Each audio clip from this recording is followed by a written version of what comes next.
Allow me, Madam Presiding Officer, to turn my attention to public safety. The fundamental duty of a government is the safety and security of its citizenry. Very true. It is widely held that any government that cannot provide for the safety and security of its people has no right being in office. Over the last 3 decades, the different governments were severely challenged to provide the level and quality of public safety and security to the population of Trinidad and Tobago. It is a sad note that Trinidad and Tobago placed 6th in 2022 among the countries in the world with the highest murder rates per capita. Madam Presiding Officer, public safety and criminal justice continue to be the major socio-economic development challenge, one of the major socio-economic development challenges facing the country. They negatively impact on business development, foreign direct investments, visitor arrivals, and the general socialization of individuals. While Tobago is relatively and much safer than Trinidad, my administration has taken serious note of the changing face of criminal activities on the island, where firearms are now the weapon of choice in the commission of murders and robberies. In light of the foregoing, my administration has decided to intervene directly. Accordingly, I have been holding monthly meetings with all heads of national security outfits, including the Port Authority of Trinidad and Tobago, the Airport Authority of Trinidad and Tobago, and TEMA. At these meetings, extensive discussions are held on the various coordinated strategies that should be deployed to improve public safety on the island.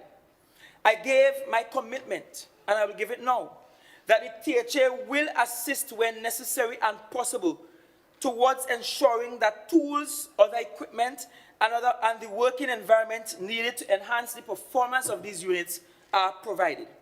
In keeping with that commitment, Madam Presiding Officer, the THA has handed over 2 boats to the Trinidad and Tobago Police Service to be part of a marine unit in Tobago. Going forward, these engagements will be formalized into the Tobago Security Council. In addition, my administration proposes to establish the Department of Public Safety in the Office of the Chief Secretary, and to do so before the end of fiscal 2023.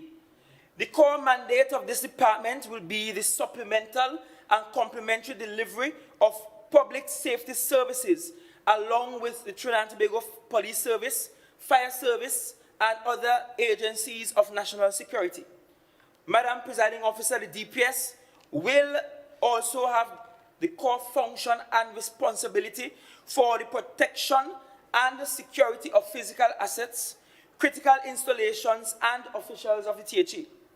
The unit will comprise of the following: an assembly police, traffic wardens, litter wardens, environment police, lifeguards, reef rangers, forest rangers, and TEMA. The DPS will be established in keeping with the provisions of the Supplemental Police Act, Chapter 1502. It is to be noted that the work has already begun on the appropriate governance and public accounting framework for this department. The initiative is projected to create 150 additional permanent jobs when implemented. Efforts are underway to provide public lands for a new correctional facility on the island. We will give agreed upon acreage to national security at no cost so that a proper facility can be built. Madam Presiding Officer, I visited the Tobago prisons recently. I visited on a Thursday, and by the next day, the Tobago decision was taken and executed to remove all of Tobago's inmates and to take them to Trinidad. Not a single word was said to the affected families. Most likely, that was a security decision. But given the state of the facility we have at Scarborough, we have committed to sending a team from the Division of Infrastructure to do some upgraded works so that our non-violent inmates can return to the island. Yes. There is a social cost to not having our prisoners rehabilitated at home. Have we counted the cost to families? Have we counted the cost of having our Tobago sons and daughters and young people indoctrinated into more serious criminality in Trinidad? I have also visited the Scarborough Fire Station, built by the fire officers themselves, and they should be justly proud. And this executive has taken a decision to take up the cost of $300,000 that is needed to complete the works there so that the station can be used again. This contribution will be forthcoming within a few weeks. I visited Camp Signal Hill, and it is clear, abundantly clear, that national security does not care about Tobago security. Sure. I have given a commitment to that team that infrastructure will assist in completing the dorms at Signal Hill so that our sons and daughters won't have to sleep in squalor. It is heartbreaking, the conditions under which they work so dutifully. I had a recent meeting. In fact, a week ago, I met with the Chief of Defense Force, who is trying his very best notwithstanding the constraints. And although national security isn't a fifth schedule item, Tobago security is very much our business. That's right.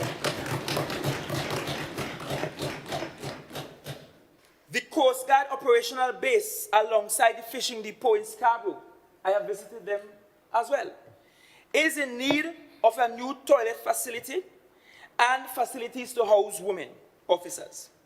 A design and scope is being completed by infrastructure, and I shall let you know that former chairman of the THA, Lennox Denoon, supervised the construction and opening of that operational base. And therefore, I see it as my duty to supervise the repairs that are needed and the additions that are necessary.